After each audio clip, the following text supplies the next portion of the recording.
వివరాలు చూద్దాం. ఆంధ్రప్రదేశ్ చరిత్రలో ఎప్పుడూ ఇన్ని అరాచకాలను చూడలేదన్నారు చంద్రబాబు. ఢిల్లీలో కేంద్ర ఎన్నికల కమిషనర్ అరోరాను కలిసిన బాబు ఏపీలో పోలింగ్ జరిగిన తీరుపై ఫిర్యాదు చేశారు.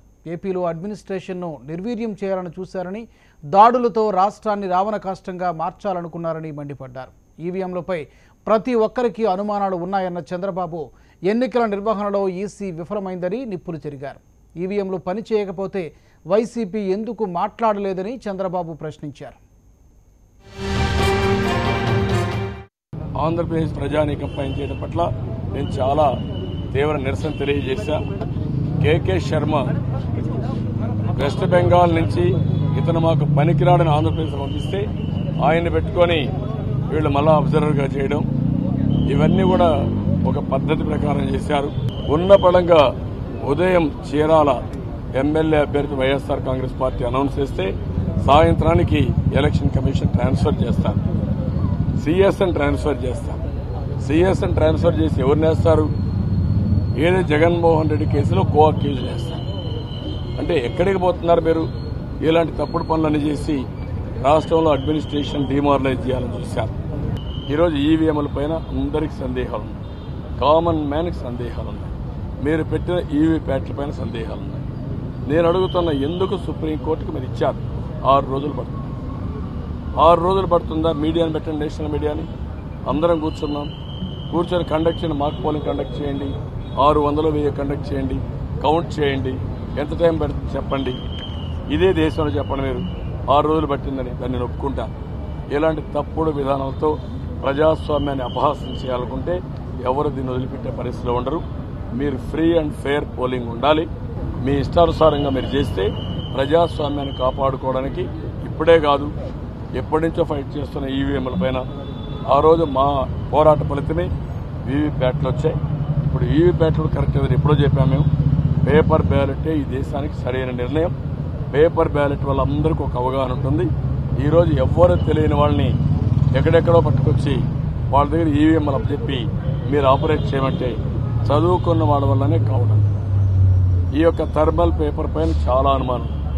ఇంతవరకు ఎక్కడ ఇది టెస్ట్ కాలేదు. ఒకసారి థర్మల్ పేపర్లో ఆయన క్యాండిడేట్ పేరు, ఆ సింబల్ వచ్చిన తర్వాత అది ఎన్ని రోజులు ఉంటుంది, ఆ ప్రింట్ ఎన్ని రోజులు పోతుంది, నోబడీ నోస్. ప్రతిపక్షాలకు ఎందుకు మీరు ఈవీఎంలు పనిచేయకపోతే మాట్లాడలేదు అంటే మీరు మ్యానిపులేట్ చేశారా? మీరు కొల్లుడయ్యారా? ఆలోచించబడ్డారా? ఎందుకు ఎలక్షన్ కమిషన్ కొన్ని వందల వేల ఈవీఎంలు పనిచేయకపోతే ఎందుకు మాట్లాడలేదు? ఎందుకు ఇంత వైలెన్స్ చేస్తే ఎందుకు మీరు మాట్లాడలేదు? అంటే వైలెన్స్ మీరే చేశారా? అంటే ఎలక్షన్ ప్రాసెస్ని ఒక ప్రహసనం చేయాలనుకుంటే డెఫినెట్గా నేను పోరాడడం కాదు, 5 కోట్ల మంది ప్రజలు పోరాడారు. రాత్రి 3:30 గంటలకు ఎవరున్నారు బూతుల దగ్గర? ఎవరు ఓటేశారు? ప్రజలు ఓటేశారు. దేనికోసం వేశారు ఓటు? ఓడిపోవడానికి కాదు. వాళ్ళు కూడా ఒక ప్రెస్టేజ్ తీసుకున్నారు. మోడీ, ఇక్కడ వచ్చే election commission, Telangana CM Jaganmohan Reddy ఈ రాష్ట్రాన్ని నాశనం చేస్తున్నారు ఉద్దేశంతో తీవ్రమైన ఆవేదన, ఆందోళన అండ్ తిరుగుబాటు చేశారు. అందుకని చిన్నపిల్లలను సంఖ్యలో పెట్టుకుని 3:30-4 గంటలకు ఓటేశారంటే చరిత్రలో ఏ రాష్ట్రంలో జరగలేదు. అలాంటి జరిగాయి. పోలింగ్ రోజు ఉదయం చాలా వరకు 30% పనిచేయలేదు. మీడియా అంతా కూడా గగ్గోలు పెట్టే పరిస్థితికి వచ్చింది. ఆ షాక్ నుంచి మేము తేరుకోవడానికి ఏం చేయాలని ఆలోచిస్తూ అందరినీ యాక్టివేట్ చేసే లోపల మర్డర్స్, ఎమ్మెల్యేల పైన అటాక్, క్యాండిడేట్ పైన అటాక్, స్పీకర్ పైన అటాక్ ఈ ప్రారంభించారు. అంటే అరాచకాన్ని సృష్టించారు. ఫస్ట్ టైం ఆంధ్రప్రదేశ్ చరిత్రలో ఇంత అరాచకం, ఇంత వైలెన్స్ ఎప్పుడు జరగలేదు. దీనికి ఎవరు కారణం అని నేను అడుగుతాను. ఎలక్షన్ కమిషన్ బాధ్యత తీసుకుంటానని అడుగుతున్నాను.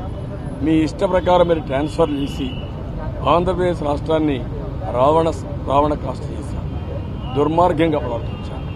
రెచ్చిపోయి రౌడీలంతా రోడ్డు మీదకి వచ్చారు. అల్టిమేట్గా ప్రజా జీవనం స్పందించే పరిస్థితికి వచ్చింది. మీ చేతగానితనం వల్ల మీరు పూర్తిగా ఫెయిల్ అయిపోయారు. ఏ బూత్లో అయితే లేటుగా 2 hours తర్వాత పోలింగ్ స్టార్ట్ అయిందో ఆ బూత్లో అడ్జర్న్మెంట్ పోలింగ్ పెట్టాలి. నెంబర్ 1. నెంబర్ 2, 7A కంపల్సరీగా యాక్షన్ తీసుకోమని, ఐపీ అడ్రస్ ఇవ్వమని. నెంబర్ 3, ఫస్ట్ అవర్లో ఎందుకు జరగలేదు? ఎందుకు ఇన్ని బూతులు ఈవీఎంలు రిపేర్లకు వచ్చాయి? ఎవరు మ్యానిపులేట్ చేశారు? ఎవరు దీన్ని టింకర్ చేశారు, ఎవరు హ్యాకింగ్ చేశారు, ఏం జరిగిందో అది కూడా ఎస్టాబ్లిష్ చేసి దానిపైన ఏం చేయాలో ఆన్సర్ చేయాలి పబ్లిక్. అయిపోయింది కాబట్టి చంపేసి ఇప్పుడు అదే అంటున్నాడు, చనిపోయాడు కాబట్టి నాకేం సంబంధం, క్వశ్చన్ లేదు.